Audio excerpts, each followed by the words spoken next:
Can't get everything up. Okay. Okay. So, for the most part, you guys did a nice job with this when we kind of got into groups and did things last week. Okay. So, a lot of what we go over, we kind of touched on last week. My sense is that much of what we're going to talk about today, you guys got a flavor of in Principles of Health and Fitness. If you've taken personal training, principles of strength and conditioning, you've probably gotten almost all of this again, okay? So the reason that we hit it for like 4 or 5 times across many classes is not because we're not creative and we can't think of anything better to do. It's because it's important, okay? It's because it's important. So we're going to start, and I'm going to try to approach this and cover kind of 2 very broad pieces for you guys. Okay. One, we're going to talk a lot about the why behind resistance training. Okay. Why should you do certain things? Why, when you do those things, is that what actually makes strength go up? Why is that what drives muscles to get bigger? Okay. In some ways, to me, this is the more interesting piece. Okay. We will also cover some of the what, like how much stronger do you get? How much bigger can your muscles get? Not that big, right? We covered that. You can get quite a bit stronger. Nobody's going to get that big most of the time. Okay. And then we'll delve into a little bit of what are the actual things that change. If you get stronger, what of all of those things that hopefully you guys remembered on the test on Monday, what are the things that control force production that are going to change that actually make you stronger? Okay. What changes in motor unit recruitment? What changes in firing rate? What changes in the force frequency and the force velocity relationships if they change at all? Okay. How do muscle spindles and Golgi tendon organs change their signaling or their sensitivity? Things like that. Okay. So we're going to start here. Okay. I'm a big believer in we got to start at the end to understand why we do anything. Okay. So why do people lift weights? Okay. How many of you have resistance training? Okay. Bryson, why do you resistance training? I learned about half of y'all's names. I spent all of Monday scrolling through the phone looking at y'all's pictures. That's why I was wandering around so much, trying to like pick out. I know it's a little creepy, but I really want to know y'all. Bryson, why do you resistance train? Get healthier and look better. To get healthier and look better. Okay, great. Right? Muscle size, hypertrophy. That's the general thing. Most people say, I want to look better. What they really mean, right, is I want bigger or more visible muscles. Is that a safe assumption? Most of you guys have done something related to that. Okay. Somebody else. Why do you resistance train? Sports training. It's Tristan, right? I'm learning slow. Sports training. Like what particular sport, Tristan? What have you trained for? Ice hockey. Oh, wow. Okay. That's a new one. All right. Ice skating is doing all that stuff on skates astounds me. I don't know about the rest of y'all. I was a college athlete, and you put ice skates on me, and I feel like a baby deer or something on all of that. Okay. Sport-specific training. I want to increase performance. I want to increase physical function, probably by increasing strength. Okay. That's why most people train. I want to look better, whatever that looks like, or I want to look different. We'll just say that better is a qualitative word that I think causes lots of psychological problems. Okay. But I want to change what my appearance is. I want to get stronger. And maybe I want both of those 2 things to contribute in some way to my ability to play a sport, or when you get to be my age, like walk up and down stairs or carry your giant 99th percentile toddler around on your shoulders or up the stairs or things like that. All right. So what we're going to discuss is what causes a change. How do we do that?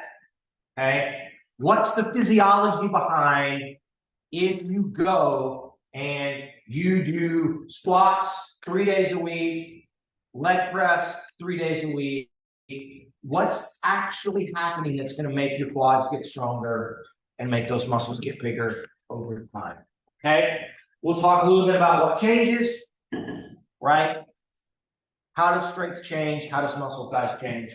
And then what are kind of the mechanisms behind this? Okay, we are going to, and I know you guys have seen this before, okay? We're going to talk about, and this is why I introduced in the very, very first lecture, the idea of acute responses and chronic adaptations, okay? But when we exercise train, adaptations are linked to whatever stress or whatever disruption of homeostasis you cause that day, okay? I make every one of you start doing push-ups right now, and you do push-ups until you cannot do anymore.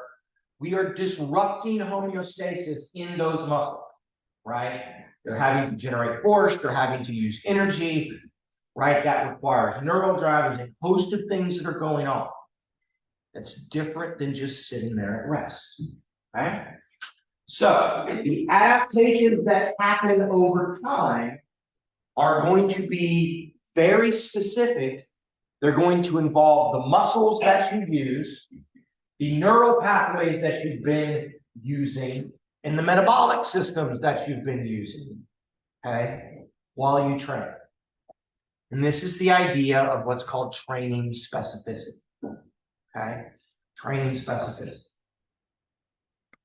In very, very simple terms, specificity means if you want to get better at doing squats, you have to squat, right?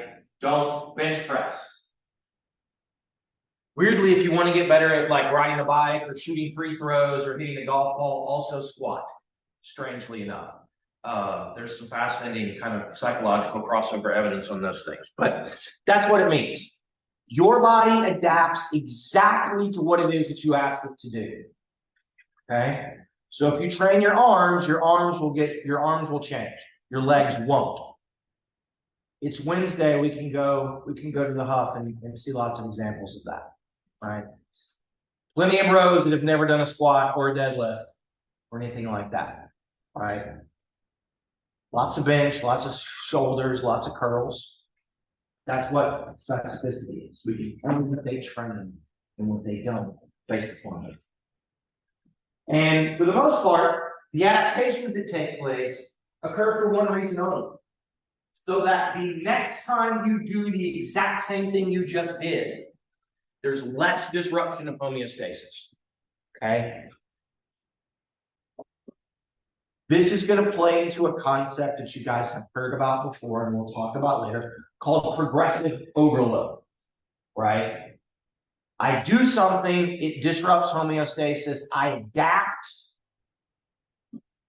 So the next time I do it, it causes less stress, less disruption. Now, to get the same amount of disruption, to drive further change, I have to do more, or I have to do something that's different. Okay?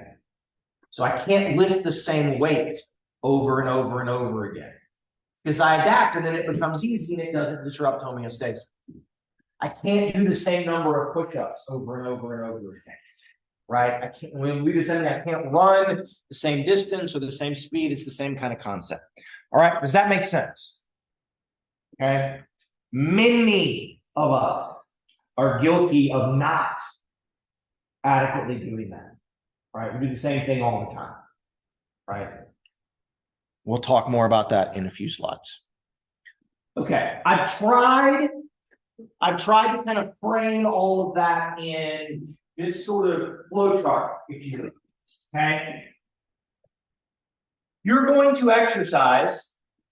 That exercise will provide a stimulus that drives a certain adaptation that hopefully then helps us to reach our training goal. Okay. My goal is to be stronger. My goal is to run faster. My goal is to be able to dunk a basketball, right? Things that I all wanted to do when I was 14. Did not happen. That's okay. All right. And so when we do this, when you exercise, we get our acute changes that's due from the mechanical stress, the loading, the force generation, release of hormones, use of ATP, right? This acute change disrupts homeostasis. That is the stimulus, okay? Which then drives the adaptations, which are those chronic changes. There are metabolic changes. There's changes in muscle size. There's changes in the nervous system that lets me get more force, okay? And then those chronic changes ideally help me meet my training goal, okay? So when I say we need to start at the end, we need to know this. You need to know your goal. So you can know what chronic changes you need to induce or take place to get to your goal.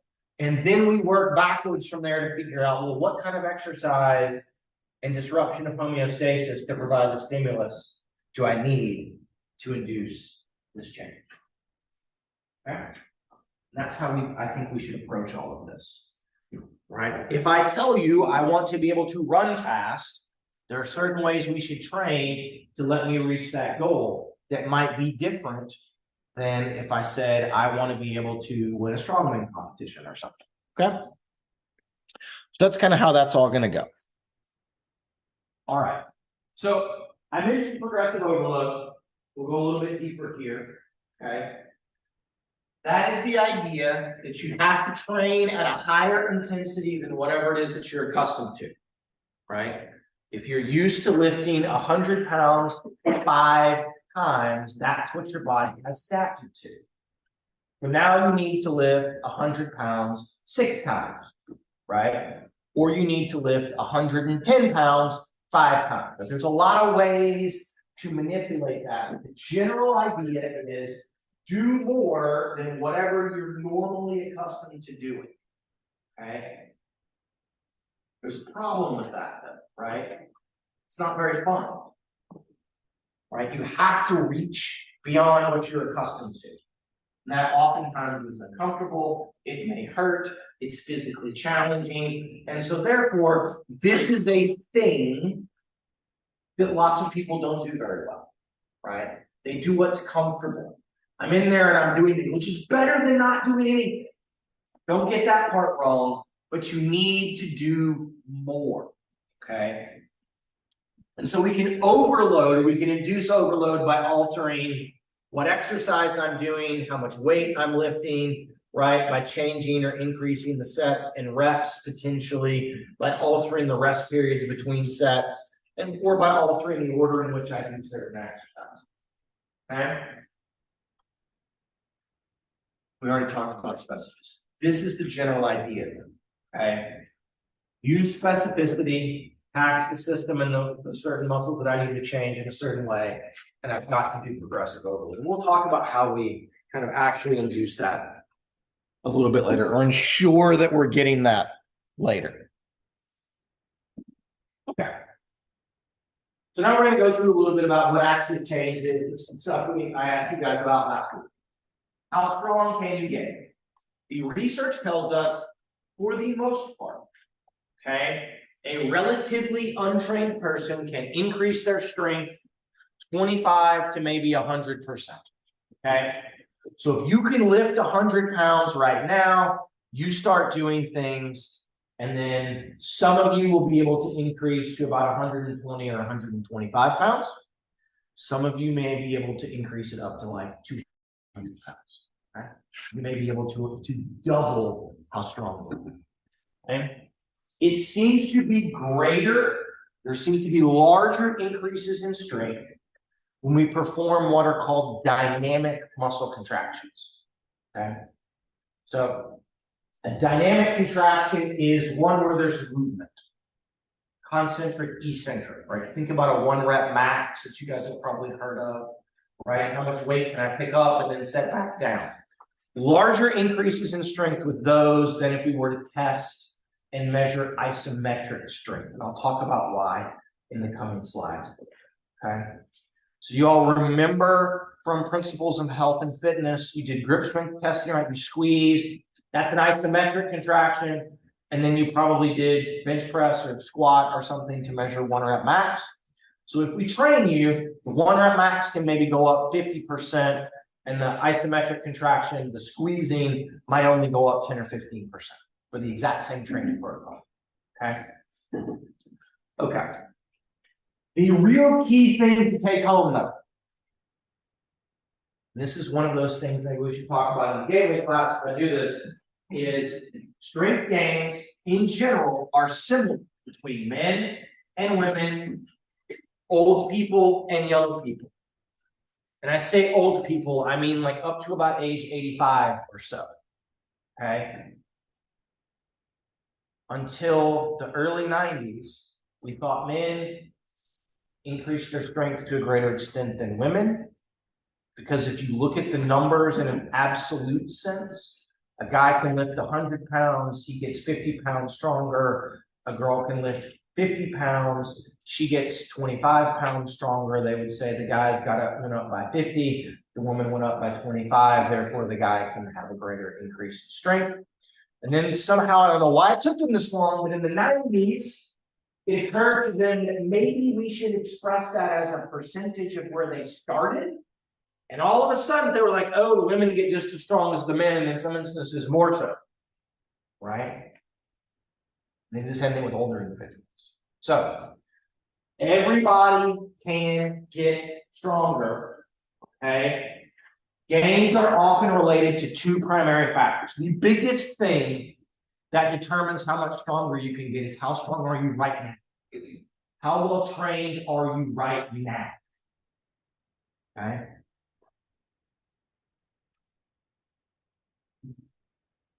Sydney, have you ever done a deadlift? You have. When was the last time you did a deadlift? Honestly, probably in the summer. The summer. Yeah. Okay. All right. Do I have anybody that's never done a deadlift? Okay. You guys have never done a deadlift. You know what deadlift is? Okay. Awesome. Deadlift, big barbell, right? You can do it in various ways, but we're over and we're going to pick it up and just do this. It's meant to really kind of work, right? Glutes, hip flexors, those kinds of things. All right. Jasmine's never done deadlift. Sydney has. Okay. Even though it's been a minute, she has. My guess is that if we test both of them right now, because Sydney's done it before, she's going to be stronger initially. Yes. Okay. That likely means that if we were to train them both doing the exact same thing for say 6 months, Jasmine's going to percentage-wise get a larger increase in strength than Sydney. Right? So initial strength, which is very often determined by how trained you are at that moment, plays a huge role. Much bigger role than men versus women, old versus young, right? In a lot of instances, when we see things, men and women tend to do different exercises, right? Becoming less so now. But if we go to the hub and we look around in the free weight room, it's mostly dudes, right? Women will tend to go and do certain exercises and those things, and that's fine. But because of all of that, there's going to be some difference. The other piece that also plays a big role is genetics, okay? The answer is always genetics with exercise. Why do some people respond to training better? Genetics, right? That genetics determines fiber type, it determines pronation angle, it determines muscle size, it determines the hormone response, the whole slew of those things that fall under that umbrella. Some of you are genetically predisposed to be able to get stronger to a greater extent and faster than other people. Some of you are on that kind of low end of that. Okay, so there are two components. So there are two things that actually change. All right, two things that change, and they're again both subject to genetics. But the first one is what's to do with kind of how well trained you are to start with. The first is called a neural adaptation. Okay, a neural adaptation. In the context of exercise, in the context of the things that determine force production, what do you all think represents the neural piece? Anybody want to guess?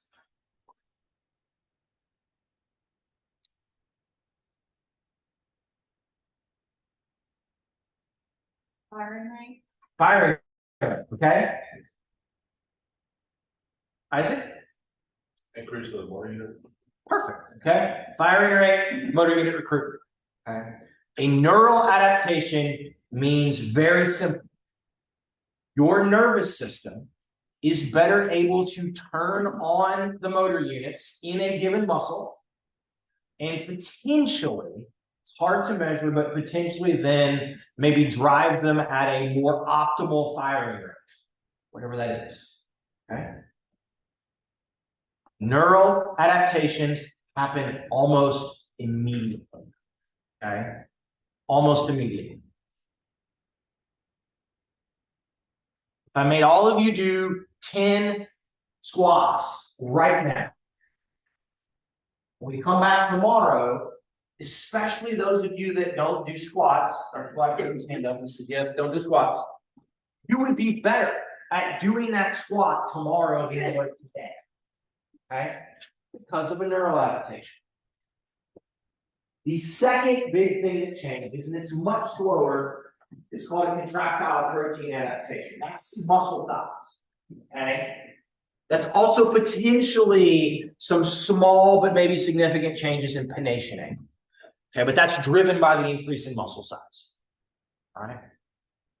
So, in general, strength gains are driven by you're better using whatever muscle you currently have, and then at some point you're going to get more muscle. Okay, and then hopefully at that point you can actually turn on and use that new muscle as well.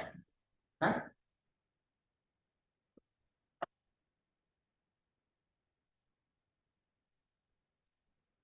So here are data. I love data. Okay. This is from almost 600 participants. These are people, these are college students that went to school at Harvard, Yale, UMass, Amherst, and Boston University. Okay. It's just like we're starting Facebook all over again in these sort of Northeast institutions. And what you see on the top is the percent increase in bicep curl 1 rep max. And then in the bottom panel, it's the percent increase in strength in isometric bicep force at a 90-degree elbow angle. So you're here and you pull against something, it doesn't move, and we can measure force that way. Okay? We have men in the black bars, women in the kind of white bars that are going to be there. This was 12 weeks of training, so 3 months. Okay, didn't change very much. They didn't do very much, right? They did 3 sets of 12 reps 3 times per week, or then 3 sets of 8 reps, and then 3 sets of 6 reps. I'll show you guys muscle size increases from this. It was measured with MRI, very, very accurate. What you see is that over the course of 12 weeks, men got 40% stronger in their 1 rep max. Women got about 65% stronger in their 1 rep max. And then when we do look at it isometrically, men were about 16%, women were about 22%. Okay. And we think a lot of all of this, if you graph it out, is actually, if you co-vary for starting strength, then most of these differences between men and women completely go away.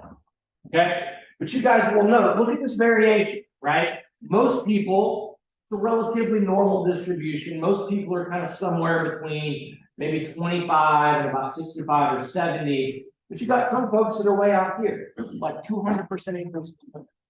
We also have people who got no increase. 12 weeks of training, no increase in strength. I beat this, right? But this is one of our challenges, right?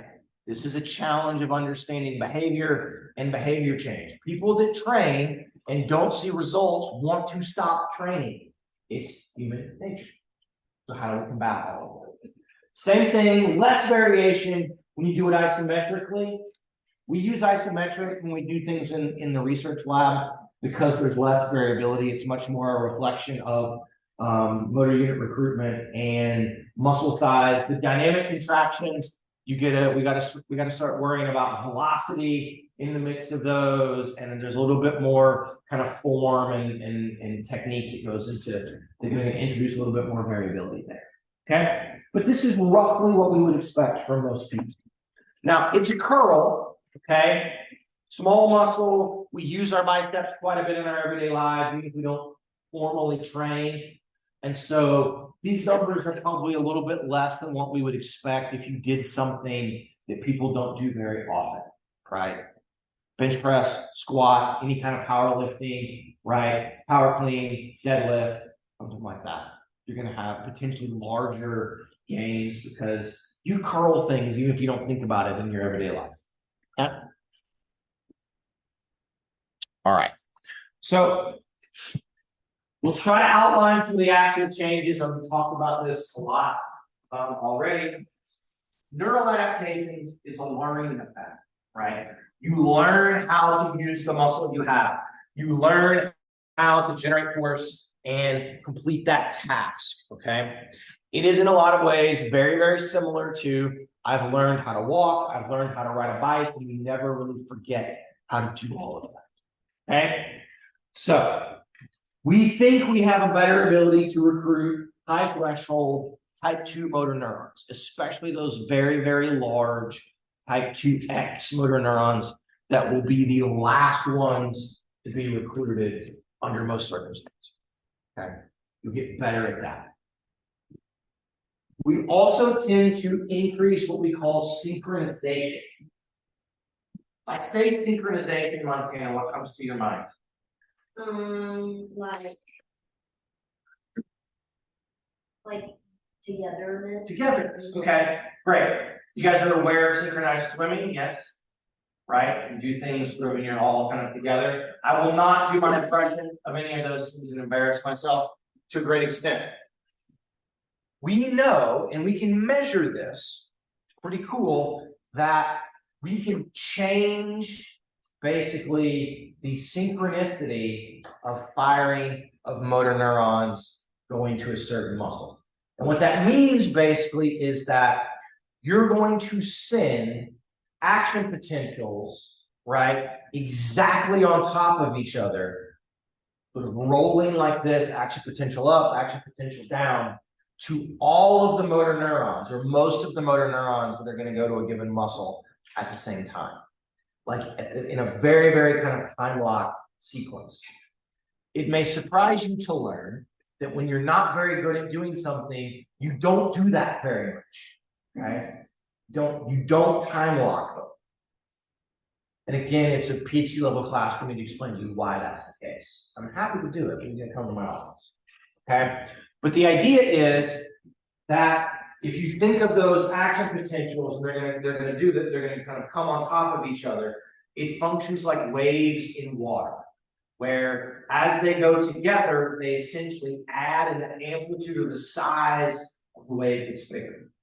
So what happens is when you have really, really synchronous motor unit firing, you get more force, okay, in kind of a one-off, one-shot deal. But then while you're trying to hold it, it becomes less steady. It kind of goes up and down and up and down and up and down. We ask you to hold those fast. So we know that you can become more synchronous in doing motor unit recruitment. It's also an adaptation to do the exact opposite. If you do very fine motor skill, low force contractions, you can train yourself to be very, very asynchronous and hold force really, really steady. Okay. So there's some fascinating work that's been done on kind of motor control in this. We think that you can increase firing frequency a little bit. It's really hard for us to measure firing frequency. Especially during high force contractions. We also think that you shut off Golgi tendons. Okay. Really cool research on get in a squat rack, unrack a very heavy weight and stand there with it. Don't lift it, just stand there. Okay. Stand there, don't tear your legs and knees and hips in half. Do that, right, for several weeks. And just holding a heavy weight, not even lifting it, and we can get measurable decreases in Golgi tendon activation from that very, very high force. You don't ever have to lift it, just unwrap the weight, stand there and hold it. Okay, so we know that we can get decreased inhibition. The brain, in essence, learns that you can basically generate that much force or close to that very high level of force, and that it's going to be safe. And so it will tamp down and turn the amplifier down in the Golgi. These occur very quickly, perhaps after one bout. This is the primary way that people get stronger in the first, say, 6 to 8 weeks of training. Also, because it happens so fast, people can get very frustrated, because if you take a novice lifter, they're going to get a lot stronger really, really quickly. And then after about a month or 6 weeks, it's going to begin, that strength increase is going to begin to not go up nearly so quickly. And then people get frustrated, right? Because what they've done is they've experienced almost all of these neural adaptations that they can have. And so now we're waiting for muscle size to increase. And then as size will begin to increase after about 6 to 8 weeks, they're going to get a little bit stronger. Then maybe they can get some more neural adaptations to help them recruit that new muscle. And then after all of that, there's not a whole lot else that you can do, right? Any of you all that have been lifting for very, very long periods of time, after 6 months or a year, if you're a very advanced lifter, it's difficult to see very large increases in strength unless you pick a new type of lift, unless you pick an exercise that you're somewhat unaccustomed to. It's hard. You cannot just increase your strength into perpetuity, right? It's probably one of the biggest misconceptions of people that don't, that are kind of amateurish at exercise. There's a limit on how strong you can get. There's a limit on how big your muscles will be. There are limits, right? All right. Useful facts. It's very specific to exercise type. You're going to get better through the range of motion you use. Doing, if you're lifting free weights, you'll get better at lifting free weights. There'll be a little bit of transfer to a machine, right? But not quite as much. Okay. And this may be the only way that very advanced lifters can improve their strength. Okay. If you've been lifting for several years and your nutrition is pretty reasonable in all of that, you may have already maxed out how big your muscles are going to be. And so all that you can do to get any stronger is to try to catch those last little bit of neural adaptations. All right, the last thing on here is called the crossover effect. And this is a really cool idea, but it's a neural adaptation. Train your right arm doing curls, and your left arm gets stronger doing curls. You get about half the adaptation that the arm that does the lifting does, but it's still there and it's still real. Okay. This has become a really powerful tool for athletic trainers and physical therapists and occupational therapists, for people that have had a stroke and have a bad side, for people that have had some kind of like ACL tear or an injury where they cannot exercise one side of the body. They can't rehab one side yet because it's not structurally sound or yet. Lift with the other side. And you get neural adaptations that will cross to the other side of the body. This happens because in the brain, okay, the neurons in the brain that control the left and the right side of the body on the same muscle sit very close to one another.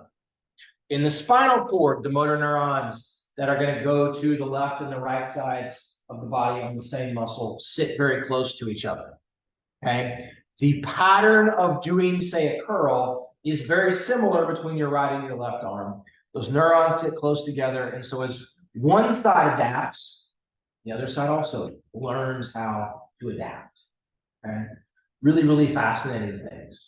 You can enhance it and make the effect even bigger if you have a person exercise and they look in a mirror and it looks like I'm lifting with my right arm, my left arm is hidden, but there's a mirror here, so it looks like my left arm is doing it. Okay, it's called mirror training. You can make a crossover effect, another 25 to 50% bigger on top of all of that. Okay.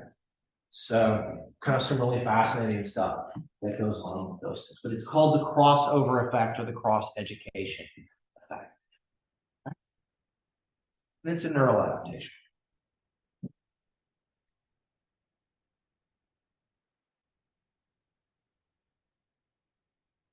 these are some data. Again, I'm not going to ask you specifically about the data, but there's a way that we measure motor unit recruitment in the lab. If you're interested in that, I will have a student that will be doing her master's project where we will do this exact technique in the relatively near future. But here's a group. This is in the quad, right? And the gray bar is pre-training. The white bar is active training. And then this side over here was a group of control participants who did not, right? They never trained. And this was sort of before, and then like 8 weeks later, whatever the training period was. And what you can see is that these folks were able to do about 85% of the motor neurons in their quads when they started. Then it increased to about 90 or 92% after they did training. Okay, so this is relatively common. This is about kind of the magnitude that we're going to be able to see. Okay, and that just kind of demonstrates this is a neural adaptation. This is a change in recruitment. So some other kind of things I want to show you guys. These are some very old data, not like super old, but they're about as old as I am. And so here's torque. You guys remember torque? You guys get torque right on the test on Monday? No. I know some of y'all are in biomechanics. Christine gave the test back, right? Torque, maybe. No. Okay. Force multiplied by moment arm. Yes, you remember moment arms? So they're measuring torque because that's what we actually measure when you lift weights. It's torque. But here's velocity. Okay. It's measured in radians per second. There's 2 pi radians. No. How do I do that? You get radians. You take the degrees in the range of motion and multiply it by 2 pi, and that 2 multiplied by pi gives you radians. Doesn't matter. Slow contraction, fast contraction. Okay. This group of people train at about 90 degrees per second. So, right, like 1. Okay. This group trained 240 degrees per second. This is very fast. This is kind of relatively slow. And then we test their strength at a host of different contraction velocities. This shows specificity of training. Okay? In the top panel, you will note that there's a larger difference between pre and post training strength at slow velocities, which are much closer to what they train at. And then at very, very fast velocities, there was a difference, but it was small. And then when you train at fast velocities, there was basically no increase when they were tested going slow, but there was an increase when they went fast. Okay. So this is this idea of specificity of training, adaptations in motor unit recruitment, adaptations in firing rate and things are very specific to a range of motion and the velocity of a particular task.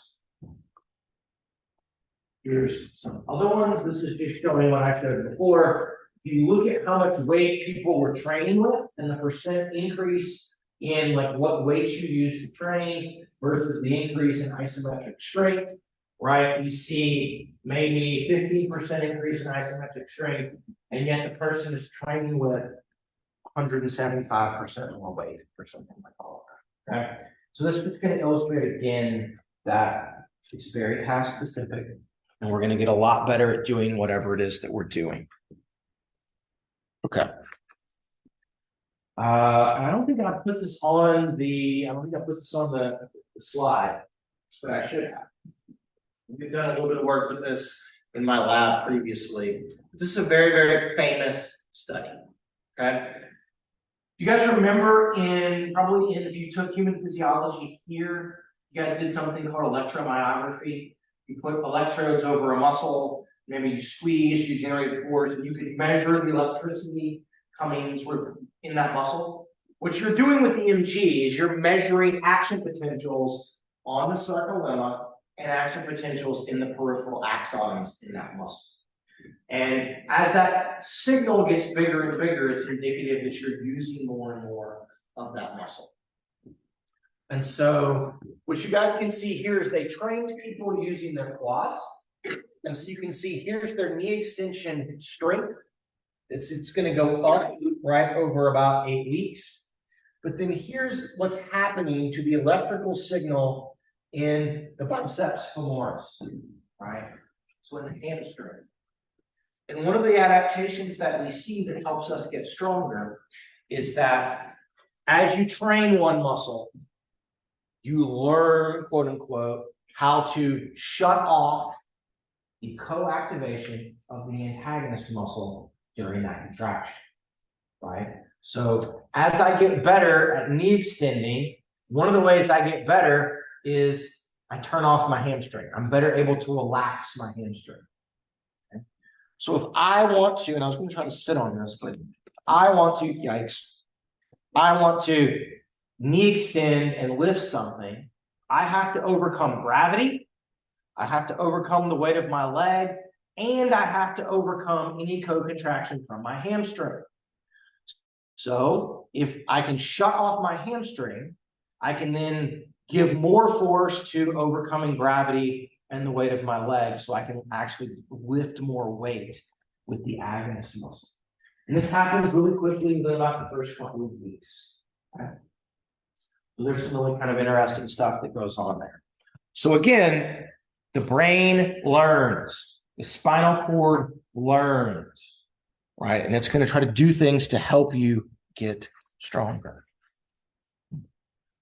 Okay. More data, I apologize, I just love data. But what I'm showing you guys here is, remember we had the bicep curl study, they did one arm, okay? You guys think it's better to train one arm at a time, or train my right arm, then train my left arm, or to get a barbell and train them both at the same time? Both? Okay. Well, these people decided to test that. Okay. And so what we're seeing is, here are people, and they were looking at their bilateral 1 rep max. So the most weight you can curl with both. Okay. And then here's the bilateral EMG signal. So electricity in the muscles going bilaterally. Then we also have one arm 1 rep max and one arm EMG during that. And they had a group that trained both at the same time, or a group that trained one arm and then the other arm. So we've got a bilateral training group and a unilateral training group.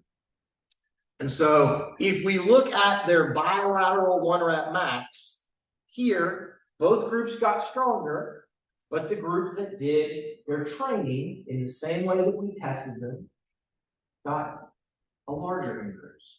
Okay, and that was accompanied by a larger EMG signal, so probably better at recruiting all of this. So if you train with both arms at the same time, your 1 rep max will go up to a greater extent than with both arms than if you train right arm, left arm. Okay? And then if we look at the unilateral 1 rep max, we see the opposite, basically. That one arm, if you train using one arm and then the other arm, then your 1 rep max using one arm goes up to a greater extent than it does if you train using both simultaneously. Although the EMG did not quite reach significance in the midst of all of this. Okay. So again, illustrate specificity of training. Is one better than the other? I don't know. Again, it all depends upon what your goal is, right? It all depends on what your goal is. If you got to do something where you're going to get tested using both at the same time, then you need to train using both at the same time. Whatever you're going to do, you're going to use one arm at a time, then you should probably train using one arm at a time. So we can kind of get into more of that at some point. What time it is? If you guys have further questions. Okay. So let's talk about contractile proteins. Okay. Generally, it takes 6 to 8 weeks for us to see a measurable increase in what we call cross-sectional area, in the size of the muscle. 6 to 8 weeks. Okay. That's using high-resolution imaging. DEXA, okay, CT scans, MRI, or we can take a biopsy and put the fibers under a microscope. Okay. What we are getting, okay, as your muscles get bigger, what is happening is, I just saw there's a new the summary paper about all of this is individual myofibrils grow. Okay?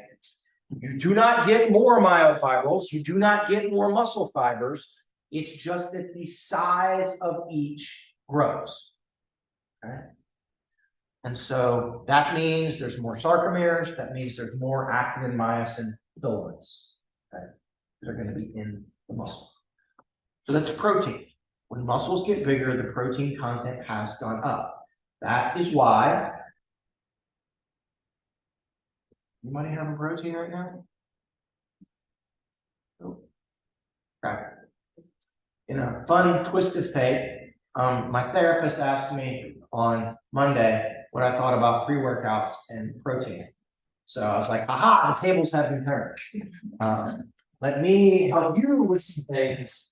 You fix my brain and my anxiety, and I will make sure you're not wasting money on other those things. But that's why people talk about eating protein, taking protein supplements and those kinds of things, is because to make muscles bigger, we need to put more protein in, okay? For most of you, you probably get enough. For some of you, you don't. And so that's why taking the protein can be potentially beneficial. How big can you get? Okay. We assume there is a limit on how much bigger your muscles will get. We have very little data on all of this. Very, very little. Okay. Probably most of you between maybe 5% and about 40%. Okay. An average person is between about 15 and 25% for the average.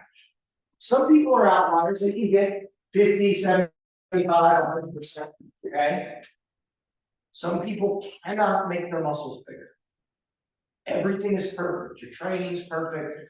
Your food consumption is perfect. No increase in muscle size. Blame your parents. Okay. Blame your parents. There's a huge genetic component. The other thing that we cannot account for that can balance this are anabolic steroids. Okay, are anabolic steroids. Most people that have very, very large muscles, okay, most, I won't say all, but a lot of them have taken anabolic steroids. And so the steroids counteract any sort of genetic predisposition. Okay, they can overcome any sort of nutritional limitations to a point. Okay. If you take exogenous testosterone, you have to work out. Just take the testosterone, you're going to get big. Take the testosterone and lift weights. We're not sure that there's a limit on how big you can get. There have been about 2 studies in humans on all of this. One of them was published in New England Journal of Medicine in 1996. It is ethically not great for me to offer you all steroids above and beyond a physiological dose. Okay.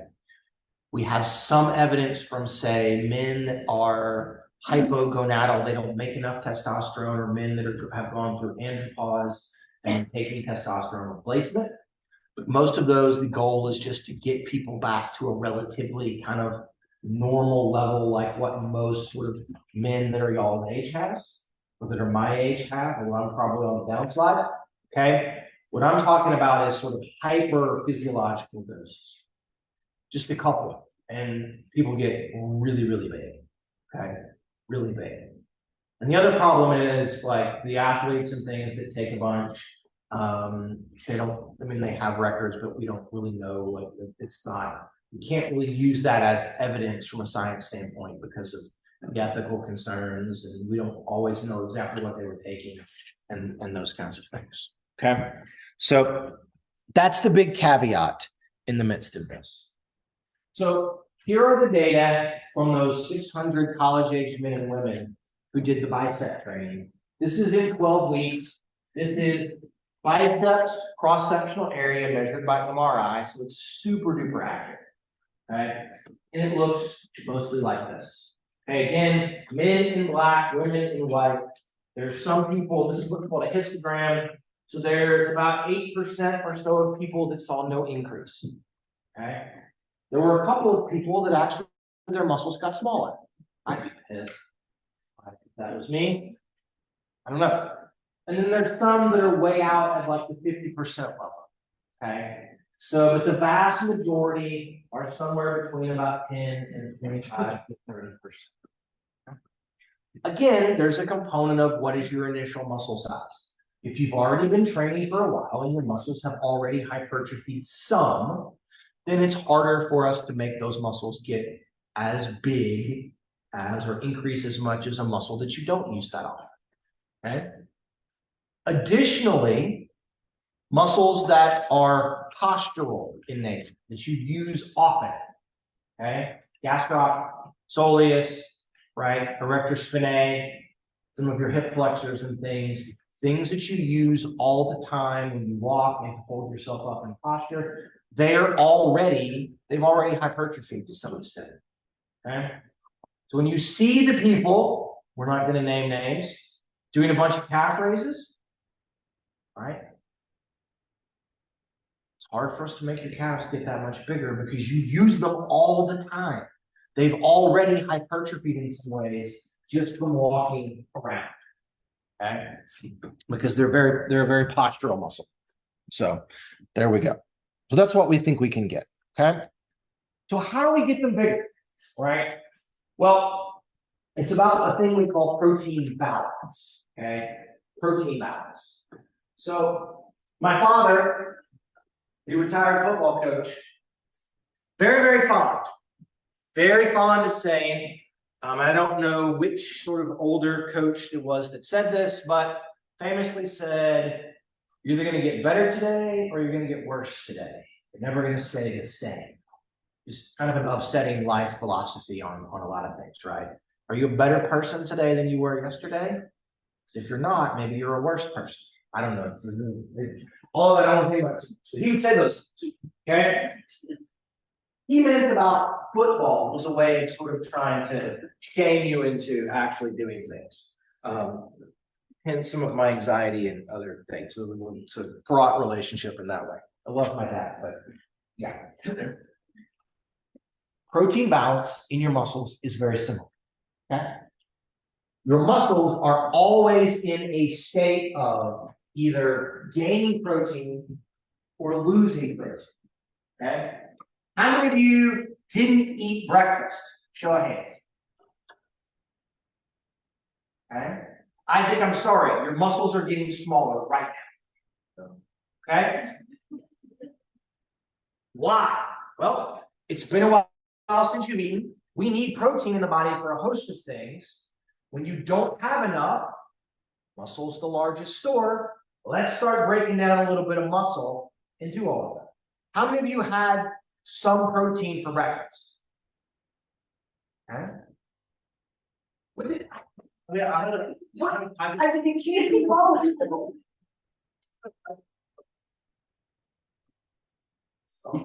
It's something, right? That's not, I didn't know, but it's something. Okay. No, maybe I should specify a little more close. Okay. If you had some protein with breakfast, then there's a chance that you may be in a state of anabolism, where you are actually putting that protein into your muscles or into other places. Okay. And so this happens all day, all the time. And what happens to get your muscles bigger is we basically need to shift that balance, okay, so that anabolism, when we're trying to put protein into muscles, is going to predominate to a larger extent than catabolism or breaking down is going to be. And if you can be in that anabolic state for days and days and days and weeks and months, then eventually your muscles will get bigger. And then as soon as you stop, they start immediately getting smaller. Okay? So that's what's gonna go on. There are like PhD level complex integrative signals that control all of this. Okay. We'll mention a few, we'll talk very briefly about hormones. Although we don't think that the hormone release during a bout of exercise actually plays a particularly huge differentiating role. Do you guys know you probably release more testosterone and growth hormone from running than you do from lifting weights? Yeah, it's true. because they have other effects on glucose and fat metabolism that we need during all of that. We need a response following resistance training, but it's a little more complicated. Okay. So one bout of resistance training, assuming you are eating enough protein, tends to lead to a net positive protein balance. Okay. So if you have that one bout, you're in a positive protein balance for a couple of days, then you have another bout, and you continue to be in a positive protein balance, and so on and so on and so on. And eventually all of that adds up and your muscles are bigger. Okay. And then as soon as you stop, you start going right back down. Okay. We can send you into outer space, and within like 3 days, your muscles are small. Okay. Because you can't generate force because there's no gravity. Why? Okay. Anybody ever been in a cast or been like on bed rest for a while or anything? Few of you? Okay. You're in a cast, those muscles, the muscles that are at least in the shortened length will atrophy relatively quickly and fairly significantly. We did a study when I was a PhD student for a drug company. We gave people crutches, one giant 6-inch platform, shoe, and they crutched around on all of that, and they had one leg that did not bear weight for a month. It just swung free. You went to sit down, you had to prop your leg up. You need to get up in the middle of the night to go to the bathroom, you had to hop on one leg if you didn't have your crutches. Okay? In 2 weeks, they lost 10% of the muscle in their quads and their calves. In a month, they lost almost 20% in their calves and about 15% in their quad. Okay? Pay people $1,000 to do this, and every one of them to a person was like, never again. There's no way it's worth that. No sense. Okay. It was a model it's an unloading model where it mimics what happens during spaceflight. The drug company had a drug that in animals essentially prevented atrophy. Okay. They called the drug Mighty Mouse because in mice it prevented atrophy, and if they did training with them, they got huge. Clearly that drug did not work in humans. It's never ever come to market. It would be like we could prevent sarcopenia with a drug like this, like the age-related declines in muscle mass. We could completely ameliorate them if we had a drug that would drive all of this. We have a drug called testosterone, but lots of negative side effects to all of that. Oh, legit question? No. All right. So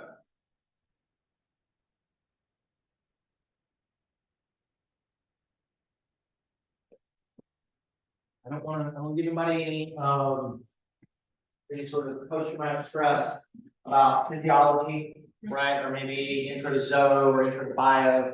Do you guys remember protein synthesis, right? This general idea that in the nucleus of your cells, you have DNA, and in this DNA, there are things called genes, right?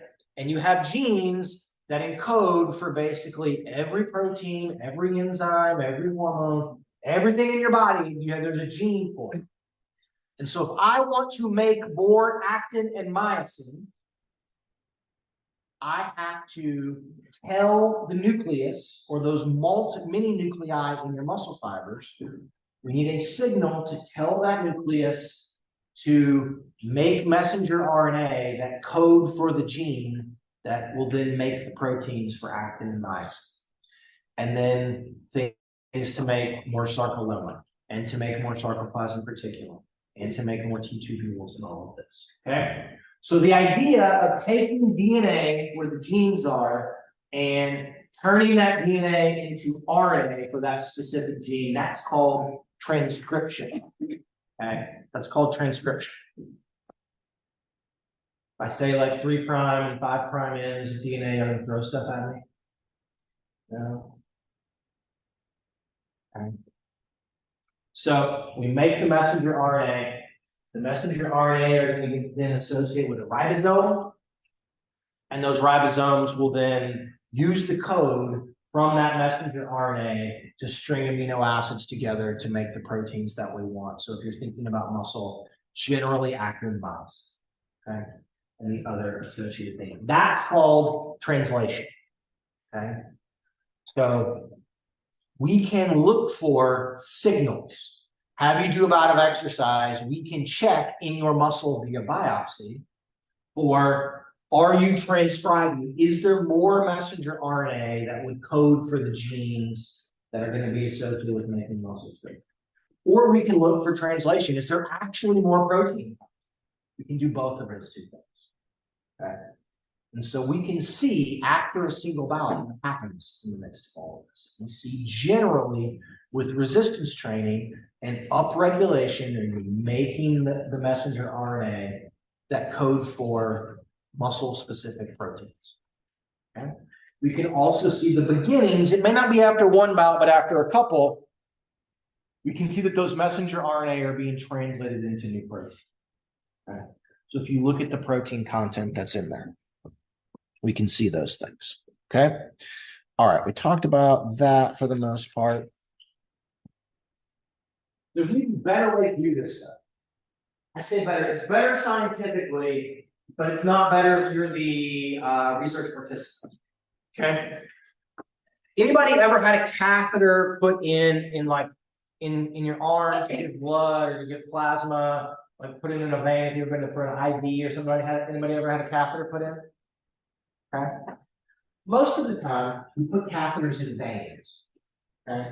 Pretty easy. You can see veins. We can hit them. If we miss, right? I spent a summer working as a phlebotomist, so I had to draw blood from people, right? We miss sometimes. You bleed a little bit, not a huge deal. Okay. Well, one of the ways that we can check on protein synthesis is by looking at the sort of disappearance from the blood and then appearance in muscle of radioactive protein or amino acids that we give you. So we can measure something called the fractional protein synthesis rate. But to do this, I have to run a catheter in an artery that goes to a muscle, no vena, and the vein coming out of that particular muscle. So this is very often done in the femoral artery and the femoral vein.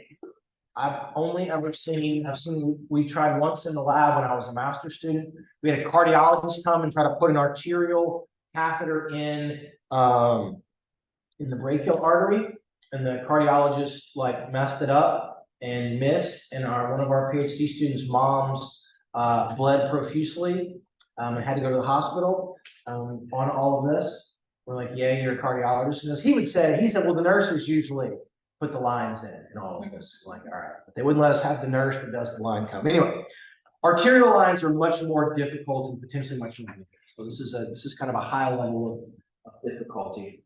What you see are data. This is a very common technique. It's very commonly used at the University of Texas in Galveston. There's a lab there that we know a lot of stuff about muscle protein synthesis from that particular lab.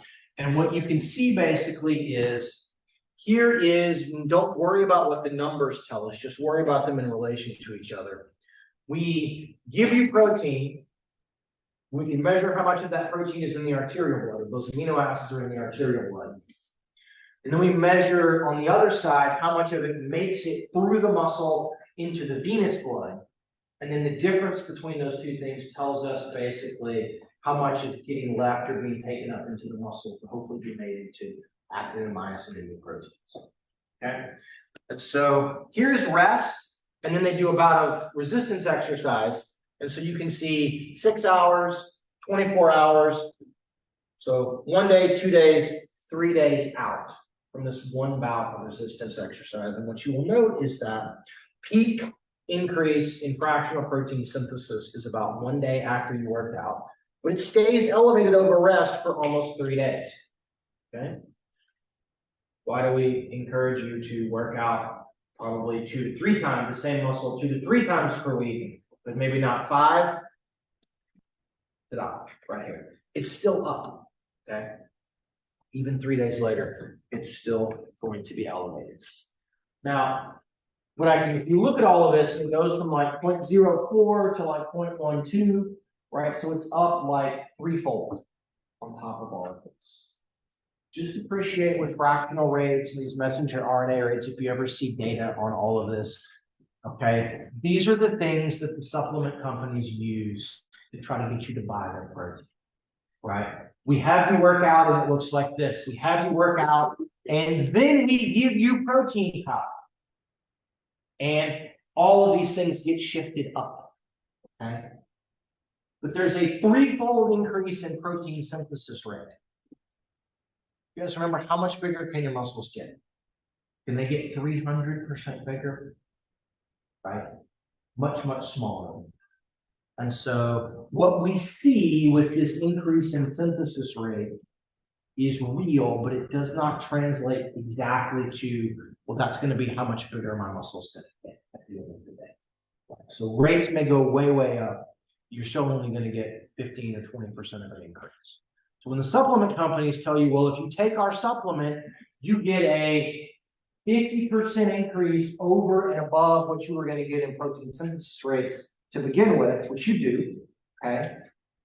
By the by, it doesn't have to be a protein supplement. It could be a cheeseburger or something, or some chicken or fish or tofu or any peanut butter that has protein in it. You get an extra little bit.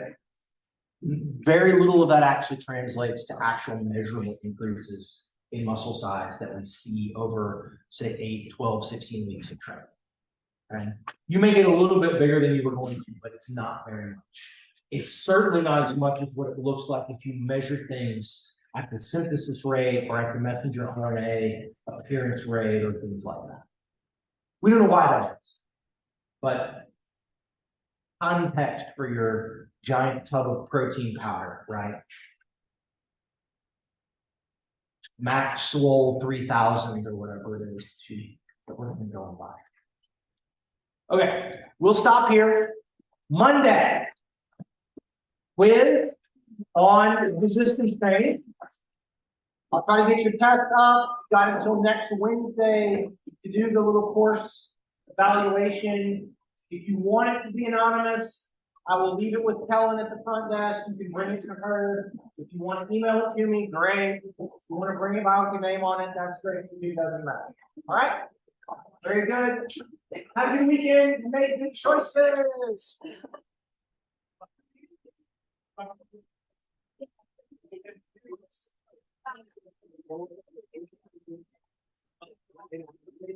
you.